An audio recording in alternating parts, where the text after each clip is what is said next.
तो आज हम बात करने वाले हैं एक ऐसे विचारक की जिसने फिलॉसफी की मतलब दर्शन शास्त्र की मानो पहली ड्राफ्ट लिखी हो, प्लेटो।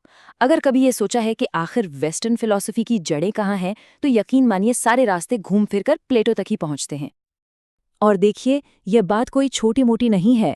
20वीं सदी के एक बहुत बड़े फिलोसोफर थे एन व्हाइटहेड। उन्होंने एक कमाल की बात कही थी। उन्होंने कहा कि प्लेटो के बाद की पूरी यूरोपियन फिलॉसफी वो बस प्लेटो के काम पर लिखे गए फुट नोट्स हैं। मतलब प्लेटो ने मेन किताब लिख दी और बाकी सब उस पर बस छोटी छोटी टिप्पणियां करते रहे। सोचिए कितना जबरदस्त प्रभाव रहा होगा उनका। तो चलिए सबसे पहले ये समझते हैं कि आखिर ये सब कुछ प्राचीन ग्रीस में ही क्यों हुआ। ऐसा क्या था उस जगह में, उस समय में, कि वहाँ प्लेटो जैसे दिमाग पैदा हुए और वो जगह वेस्टर्न फिलॉसफी का सेंटर बन गई। देखिए, इसके पीछे कोई एक वजह नहीं थी, कई चीजें थीं। एक तो वहाँ का भूगोल, वहाँ का माहौल ही कुछ ऐसा था। दूसरा, क्योंकि वो लोग व्यापार बहुत करते थे तो अलग अलग कल्चर के लोगों से मिलते थे, जिससे नए नए आइडियाज आते थे। और सबसे जरूरी बात, वहाँ बोलने की, सोचने की आज़ादी थी। ये एक ऐसी जमीन थी जहाँ फिलॉसफी का बीज पनप सकता था। और इसी माहौल से निकले फिलॉसफी के 3 सबसे बड़े नाम। इनको याद रखने का एक बड़ा मजेदार तरीका है, SPA, यानी सोक्रेटिस, प्लेटो और एरिस्टोटल। सोक्रेटिस यानी सुकरात टीचर थे, प्लेटो उनके स्टूडेंट, और प्लेटो के स्टूडेंट थे एरिस्टोटल यानी अरस्तु। मतलब गुरु शिष्य की एक सीधी लाइन। आज हम इसी लाइन के बीच की सबसे मजबूत कड़ी यानी प्लेटो की बात करेंगे। तो अब आते हैं प्लेटो के सबसे सबसे बड़े और शायद सबसे अनोखे आइडिया पर। एक ऐसा विचार जो हमारे सच को देखने के पूरे नजरिए को हिलाकर रख देता है। प्लेटो का कहना था कि ये दुनिया जिसे हम अपनी आंखों से देखते हैं वो असली है ही नहीं, ये तो बस एक परछाई है। असली दुनिया तो कहीं और है। इसको कहते हैं थ्योरी ऑफ फॉर्म्स। प्लेटो के हिसाब से कोई भी चीज जो हम देख या छू सकते हैं, मान लीजिए एक कुर्सी, वो असली कुर्सी नहीं है। वो तो बस कुर्सी होने के एक परफेक्ट आइडिया की एक घटिया कॉपी है। जो असली कुर्सी है वो एक परफेक्ट विचार है, एक फॉर्म है जो हमारे दिमाग में, हमारे विचारों की दुनिया में मौजूद है। उसे हम आंखों से नहीं, सिर्फ अपनी समझ से जान सकते हैं। तो मतलब दो दुनियाएं हैं। एक तरफ है हमारी फिजिकल दुनिया, जहाँ चीजें इम्परफेक्ट हैं, बदलती रहती हैं, जैसे एक सेब जो आज ताज़ा है कल सड़ जाएगा। और दूसरी तरफ है फॉर्म्स की दुनिया, यानी आइडियाज़ की दुनिया। ये परफेक्ट है, हमेशा एक जैसी रहती है। यहाँ सेब का जो आइडिया है वो कभी नहीं सड़ेगा, वो हमेशा परफेक्ट रहेगा। और प्लेटो के लिए असली ज्ञान इसी परफेक्ट दुनिया को समझने में था, न कि इस बदलती हुई दुनिया को। अब ये आइडिया थोड़ा सा मुश्किल है ना? इसी को आसान बनाने के लिए प्लेटो ने एक कहानी सुनाई। एक ऐसी कहानी जो आज फिलॉसफी की दुनिया में सबसे ज्यादा फेमस है। इसे कहते हैं एलेगोरी ऑफ द केव, यानी गुफा की कहानी। तो जरा कल्पना कीजिए, एक गहरी गुफा है और उसके अंदर कुछ लोग जन्म से जंजीरों में बंधे हुए हैं। उनका मुंह एक दीवार की तरफ है और वो कभी पीछे नहीं मुड़ सकते। उनके पीछे एक आग जल रही है और आग और उन कैदियों के बीच से कुछ लोग कठपुतलियां लेकर गुजरते हैं। अब जाहिर है, दीवार पर सिर्फ उन कठपुतलियों की परछाइयां दिखती हैं। उन कैदियों के लिए वही परछाइयां ही असली दुनिया है, वही उनकी सच्चाई है। अब सोचिए, अगर उन कैदियों में से किसी एक को आजाद कर दिया जाए, पहले तो उसे कुछ समझ ही नहीं आएगा। वो आग को देखेगा, कठपुतलियों को देखेगा और उसे लगेगा कि नहीं, वो परछाइयां ही असली थीं। फिर अगर उसे जबरदस्ती घसीटकर गुफा से बाहर लाया जाए तो सूरज की तेज रोशनी से उसकी आंखें चौंधियाई जाएंगी।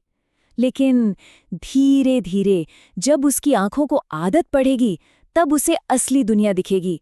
उसे समझ आएगा कि अरे, जिसे मैं सच समझ रहा था वो तो सिर्फ एक धोखा था, एक परछाई थी। यही यात्रा है अज्ञान से ज्ञान तक की। ये सब ठीक है, ज्ञान की बातें, फॉर्म्स की दुनिया, लेकिन एक सवाल मन में आता है, प्लेटो को इस ऊंचे सच और असली न्याय को खोजने का इतना जुनून क्यों था? ऐसी कौन सी पर्सनल वजह थी जो उन्हें इस रास्ते पर ले आई?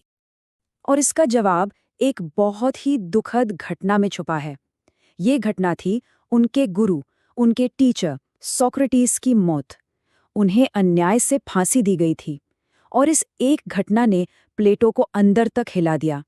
उनका एथेंस के समाज और उसके लोकतंत्र से भरोसा ही उठ गया।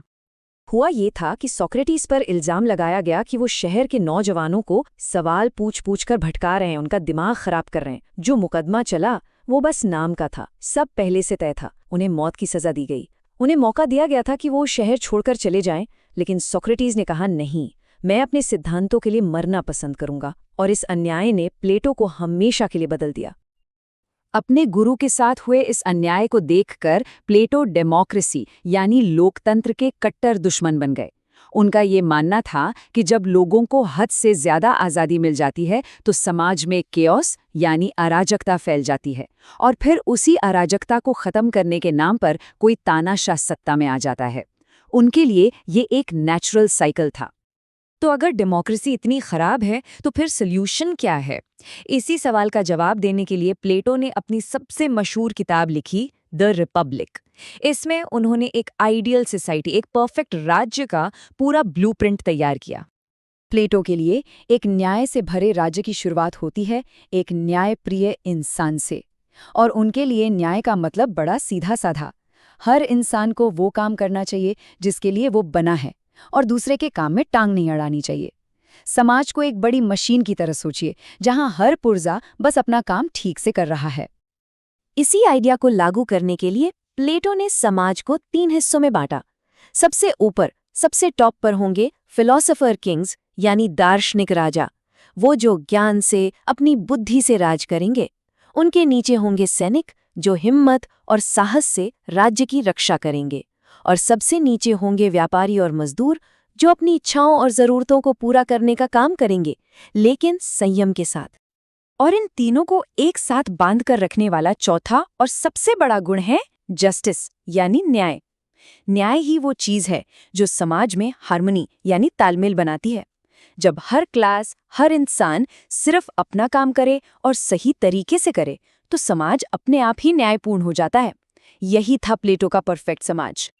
तो प्लेटो का विजन एक ऐसे परफेक्ट समाज का है जो ड्यूटी यानी कर्तव्य पर बना है, जहां हर चीज व्यवस्थित है। लेकिन ये हमें आज भी एक बहुत बड़े सवाल के सामने लाकर खड़ा करता है। असली न्याय के लिए क्या ज्यादा जरूरी है, एकदम परफेक्ट ऑर्डर या फिर इंडिविजुअल फ्रीडम, व्यवस्था या आज़ादी? ये एक ऐसा सवाल है जिसका जवाब शायद आज भी दुनिया ढूंढ रही है।